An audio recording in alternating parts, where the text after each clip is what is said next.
Os arqueólogos acreditam que este monte tem mais de 2000 anos.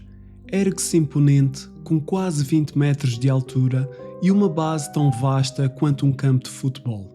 Para o construir, os seus criadores moveram cerca de 70.000 toneladas de terra e pedra, moldando com as próprias mãos uma estrutura que ainda hoje domina o horizonte.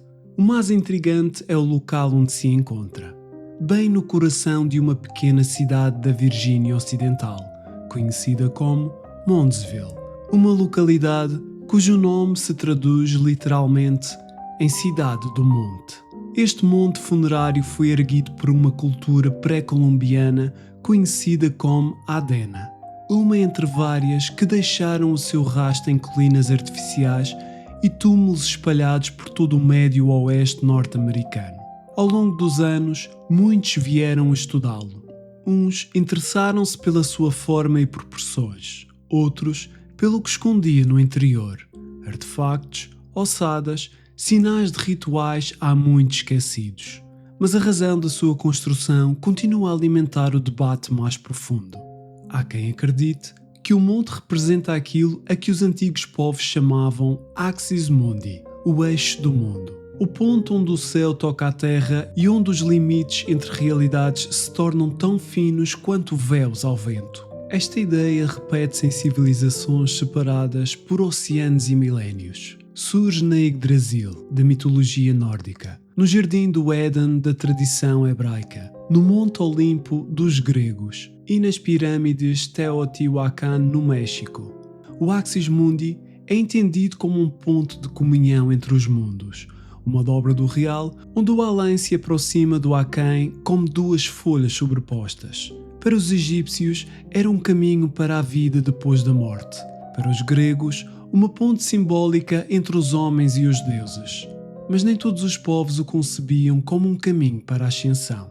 Para alguns, o eixo do mundo abria-se no sentido oposto, não para o céu, mas para o abismo. Onde esse eixo perfurava o solo, dizia-se que a escuridão podia infiltrar na existência humana, deixando escorrer forças alheias à luz. Forças essas que traziam consigo a desordem, a destruição e a morte.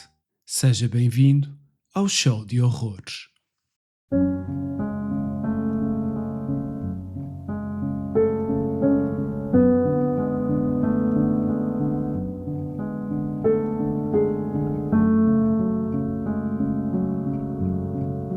Há no vasto continente norte-americano lugares de uma imponência quase divina. O Grand Canyon, as montanhas rochosas, os grandes lagos, as planícies intermináveis da região centro-oeste dos Estados Unidos. Paisagens que se impõem pela escala e pela memória. Mas existe também uma região que, apesar da sua grandeza silenciosa, permaneceu esquecida durante séculos. Chamavam-lhe a Grande Bacia. Trata-se de uma extensão colossal de terra, quase 1/10 de todo o território continental dos Estados Unidos.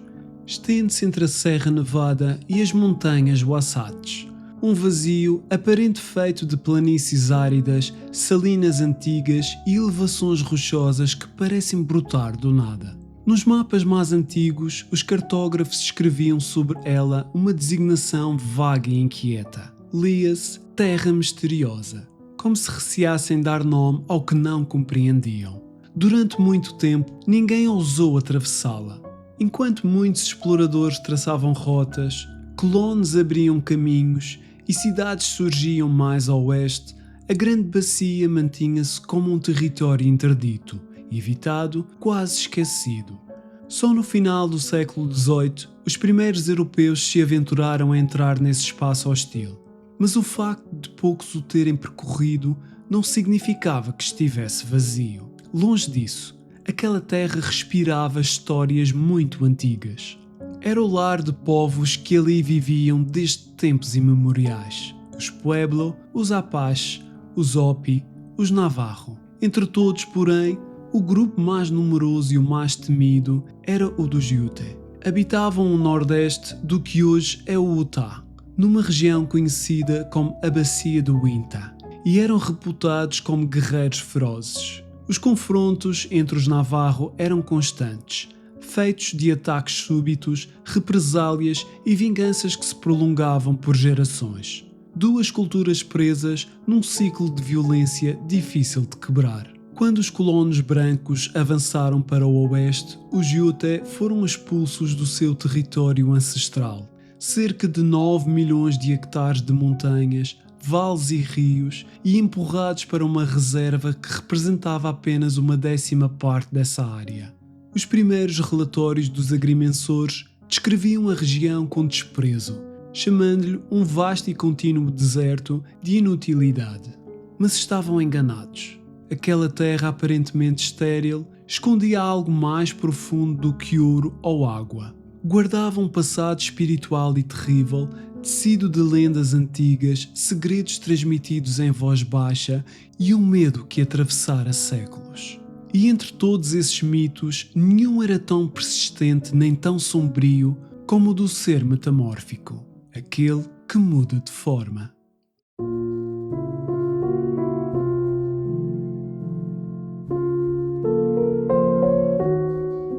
As histórias sobre metamorfos, seres capazes de assumir a forma de animais, são tão antigas quanto a própria voz humana.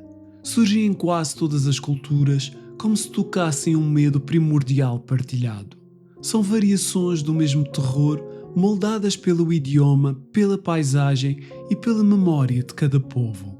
Na mitologia nórdica, fala-se de Loki, o deus ardiloso que mudava de forma conforme a vontade. Na Índia, o folclore evoca o homem-tigre.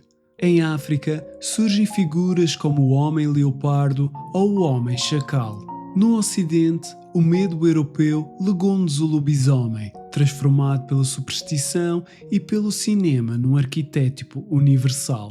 Mas sob essas máscaras distintas, repete-se o mesmo motivo essencial: um homem que atravessa a fronteira do humano. Entre os povos indígenas da América do Norte, essa ideia assumiu uma forma mais densa e mais enraizada na terra. Nas suas crenças, havia quem pudesse mudar de corpo, vestir a carne de um animal: urso, raposa, corvo, coiote. Ainda assim, o lobo era o mais temido de todos. Os antigos turcos chamavam-lhe Kurtadam, o homem-lobo. E séculos mais tarde, os Navarro preservariam a mesma imagem. Para eles, porém, a metamorfose não era um dom natural, mas um poder sombrio aprendido, uma espécie de arte secreta transmitida entre iniciados. Os que a dominavam não eram heróis nem sábios, eram feiticeiros, bruxos, figuras amaldiçoadas pela própria comunidade, temidas e rejeitadas. Acreditava-se que se reuniam à noite em grutas ou ravinas para praticar os seus ritos, cerimónias de sangue, pactos e iniciações, e ali decidiam quem morreria e sob que forma. Entre os Navarro existia um nome para esses seres: Yenadloshi, aquele que anda de 4 com a pele, e noutras línguas tornaram-se conhecidos como Skinwalkers, os caminhantes da pele. Dizia-se que ao vestir a pele de um animal, tomavam-lhe a força e o corpo, movendo-se depois entre os humanos como predadores disfarçados. Alguns conseguiam apenas assumir criaturas do seu tamanho. Outros, os mais poderosos, mudavam de forma com a mesma facilidade com que se muda de sombra. E ao contrário do que muitos supunham, a mente humana permanecia intacta dentro da fera. A inteligência, o rancor, a astúcia, tudo sobrevivia sob o pelo e os dentes. Os olhos eram descritos como brasas, ora vermelhas, ora amarelas, iluminando a noite como carvões vivos. Mesmo após a transformação, certos traços humanos denunciavam-nos: o contorno do rosto, a forma do maxilar, um olhar demasiado consciente para pertencer a um animal. Mas o dom mais temido não era a força, nem a velocidade, nem o disfarce. Dizia-se que os Skinwalkers podiam dominar a mente dos vivos. Instilavam pavor absoluto, paralisando as vítimas ou algo pior ainda, empurrando-as para a loucura e para a morte pelas próprias mãos. E é aqui que a bacia de Uinta ganha o seu verdadeiro nome entre os povos antigos. Não apenas um deserto, mas um eixo do mundo, um rasgo no tecido do real, por onde as sombras se arrastam de um lado ao outro do véu. Entre os Navarro do Arizona corre uma história contada em voz baixa, a de uma mulher que certa madrugada enfrentou o impossível. Era ainda cedo e o sol não havia nascido. A mulher, jovem e trabalhadora, fazia a sua ronda habitual, entregando jornais pelas estradas rurais da comunidade.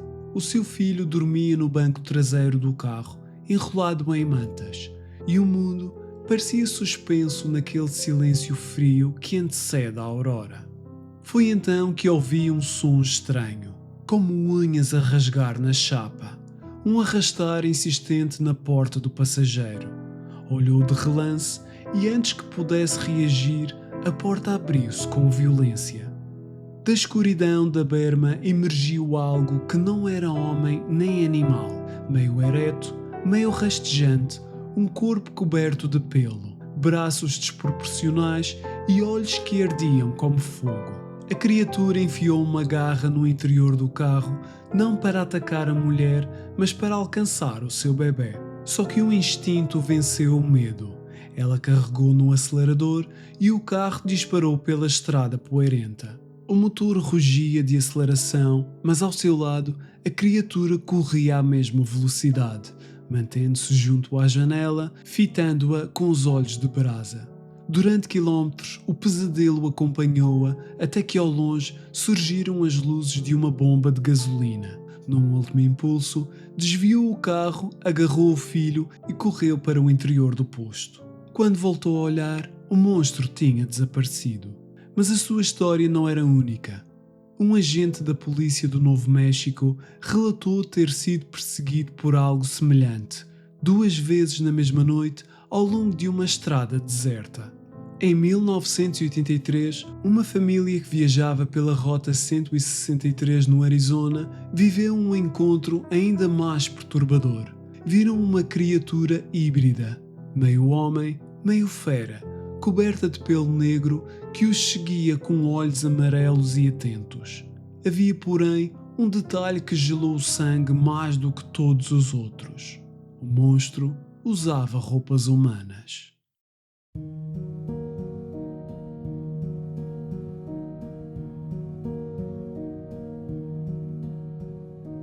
Quando Tom e Elson se mudaram para a bacia de Uinta em 1994, levavam consigo um sonho simples. Queriam escapar à rotina e ao murmúrio constante das pequenas cidades, trocar o ruído humano pela vastidão e pelo silêncio do campo. Quando encontraram um rancho à venda e, acreditando ter descoberto um refúgio perfeito, deixaram o Novo México e rumaram para norte com os seus filhos, Tad e Kate. O terreno parecia ideal. Cerca de 190 hectares de pastagens abertas, bosques de choupes e um riacho de águas límpidas a serpentear pelo vale. Tom era um criador experiente de gado e via ali a promessa de um negócio próspero. Mas logo à chegada, a ilusão começou a desfazer-se. As cercas estavam em ruínas. A casa mostrava sinais evidentes de degradação. E os 7 anos de abandono pesavam sobretudo como uma camada de pó antigo. Enquanto limpavam o interior, Ellen reparou num pormenor inquietante. Todas as portas estavam reforçadas com trincos e ferrolhos, e as janelas, fechadas por dentro, pareciam seladas contra algo. No exterior, 2 correntes grossas estavam cravadas nas extremidades da casa, como se em tempos tivessem servido para manter alguma coisa presa. Decidiram ignorar os presságios e concentrar-se no trabalho. Durante dias, o rancho ergueu-se de sons humanos, martelos, passos, vozes, risos breves. Mas o primeiro aviso não tardou. Numa manhã cinzenta, Tom e o seu pai, Ed, descarregavam caixas sob uma chuva leve que desfocava o horizonte. Quando de repente, Ed apontou para o campo distante. Algo movia-se entre a neblina. Uma silhueta enorme que avançava com calma em direção à casa. À medida que se aproximava, Tom percebeu que era um lobo, mas de um tamanho impossível. A sua altura aproximava-se ao peito de um homem adulto, com um pelo escuro e encharcado colado ao corpo. O animal deteve-se a poucos metros, não rosnou nem recuou. Limitou-se a observá-los com uma serenidade perturbadora, como se estivesse a medir cada gesto cuidadosamente. Havia naquela presença uma quietude estranha, nem ameaça nem medo, apenas consciência. Depois, virou lentamente a cabeça na direção do corral, onde um bezerro enfiara o focinho entre as tábuas da vedação. Num instante, o lobo saltou e os seus maxilares fecharam-se sobre a cabeça do animal. Tom gritou, correu e desferiu-lhe um pontapé, mas a criatura não reagiu. Ed apanhou um bastão e golpeou-o com toda a sua força, mas nada. O bezerro berrava em agonia, mas o lobo mantinha-se imóvel, impassível.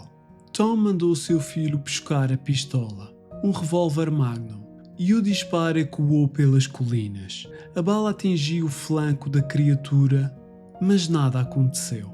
Não houve sangue, nem houve sinal de dor. Disparou de novo e outra vez. Só ao terceiro tiro, o lobo largou o bezerro e recuou alguns passos, fitando-os com os olhos luminosos e atentos. Em pânico, Tom agarrou numa carabina de caça e disparou a curta distância. O impacto rasgou-lhe o peito. Pedaços de carne caíram no chão. Ainda assim, o lobo permaneceu de pé, silencioso, antes de se virar e afastar-se calmamente em direção ao riacho. Os dois homens seguiram-no, pisando as pegadas enormes cravadas na lama, mas ao chegarem à margem da água, os rasgos cessavam de forma abrupta, como se o animal tivesse simplesmente deixado de existir.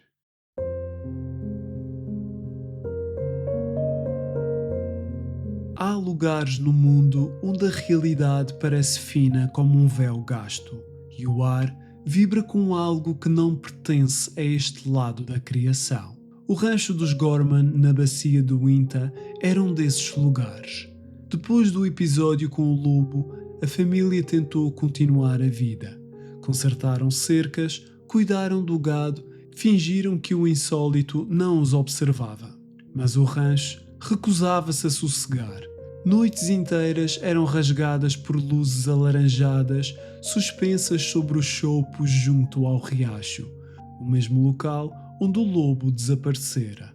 Por vezes, essas luzes moviam-se como se respirassem pulsando na escuridão. Noutras ocasiões, desciam até quase tocar o solo, transformando-se em esferas incandescentes tão próximas que o ar ganhava um odor metálico a ferro e ozono. Nem Tom nem Ellen conseguiam explicá-las. As crianças falavam de vozes no pátio, de passos a atravessar o telhado, de sombras que se projetavam em direções erradas. Havia ruídos no estábulo, zumbidos nos cabos elétricos e ao amanhecer as marcas no chão surgiam deslocadas, como se algo imenso tivesse percorrido a terra durante a noite.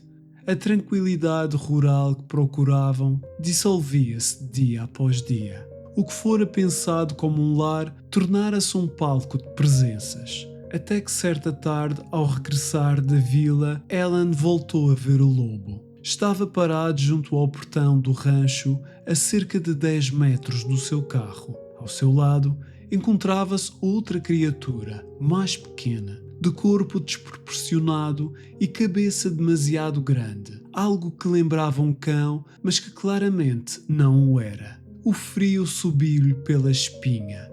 Ellen ficou à espera que se movessem, mas ambos permaneceram imóveis a observá-la. Fechou o portão e voltou para o carro, tentando convencer-se de que seriam apenas animais vadios, mas algo dentro de si sabia que não.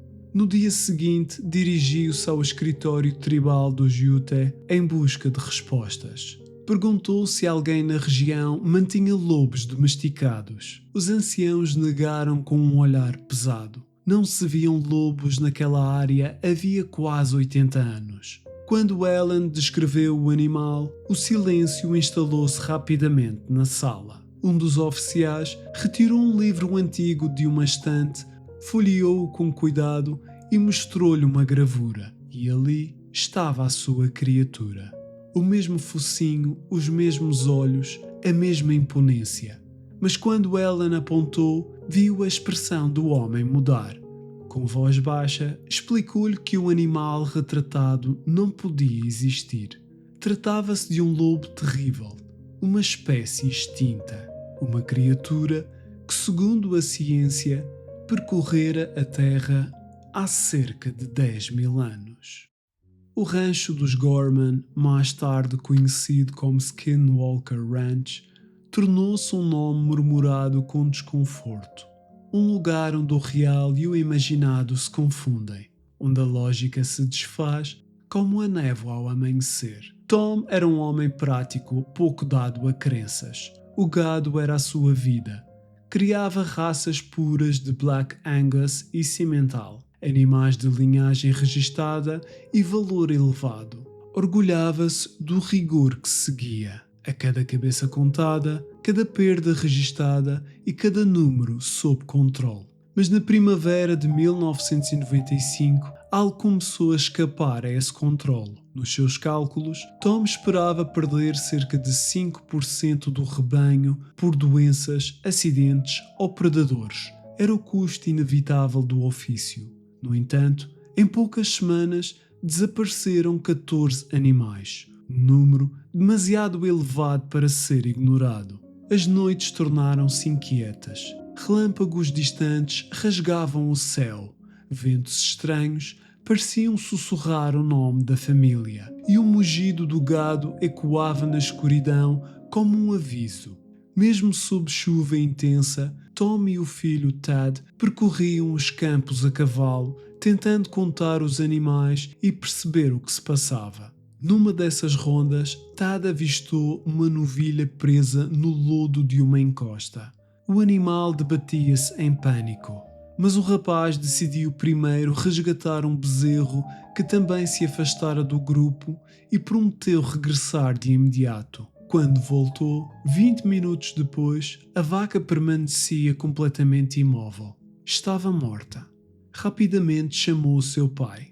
O corpo jazia no mesmo local, ainda preso à lama, mas algo nele estava profundamente errado. Na parte traseira do animal abria-se um orifício circular, com cerca de 15 centímetros de diâmetro, como se tivesse sido perfurado por uma broca gigantesca. E apesar disso, não havia sangue nenhum. A ferida era limpa, precisa, quase clínica. Tom e Tad examinaram o cadáver em silêncio. Não havia sinais de luta, nenhuma pegada, nenhum rastro de predadores. A terra à volta permanecia intacta, como se nada tivesse tocado naquele lugar. Era como se algo tivesse descido do céu, executado o seu trabalho com precisão cirúrgica e desaparecido sem deixar vestígios. Nessa tarde, enquanto o vento varria as colinas, Tom compreendeu que o rancho já não lhe pertencia. O que ali habitava não seguia as leis do mundo que sempre conhecera. E a cada relâmpago que iluminava o horizonte, parecia erguer-se um murmúrio vindo de lugar nenhum. Um som suspenso entre o riso e o lamento, como se a própria terra respirasse a sua maldição.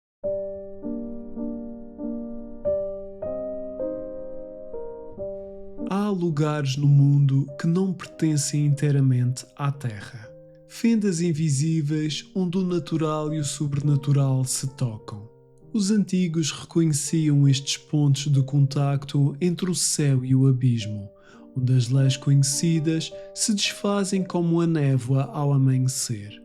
O rancho Skinwalker, na bacia do Inta, é um desses lugares. Ali as noites continuam a ser campos de presságios. As luzes alaranjadas continuam a pairar junto ao rio e, por vezes, descem até ao chão, pulsando com um brilho interno que fere os olhos dos desprevenidos. Os cães rosnam para o vazio. O gado dispersa-se sem motivo aparente. O ar vibra com uma energia que parece ter vontade própria. Há horas inteiras em que o vento se cala e nesse silêncio absoluto parece ouvir-se a respiração do próprio rancho. Tom e Ellen Gorman partiram há muito, mas o lugar não ficou deserto. Outros vieram depois, atraídos pela curiosidade, pela ambição ou pelo desejo imprudente de compreender. Trouxeram câmaras, sensores, hipóteses cuidadosamente formuladas e regressaram quase sempre com o mesmo olhar cansado e histórias incompletas. O que ali acontece parece que não termina, apenas se oculta e aguarda. Hoje em dia, o nome Skinwalker Ranch é pronunciado com um misto de fascínio e receio, como se cada sílaba pudesse acordar algo que prefere dormir. Alguns dizem que é uma ferida antiga da Terra, outros acreditam ser apenas um ponto onde as dimensões se cruzam. Mas há quem defenda uma explicação mais simples e mais perturbadora, que o rancho ainda está vivo, que respira e que quando o vento muda e o silêncio se torna espesso, o véu entre os mundos afina até se tornar frágil como pele. E é então que algo nele desperta. E bem ao longe ecoa o trote de um lobo impossível, ressoando pelos campos como o passo de um deus esquecido que regressa novamente à superfície.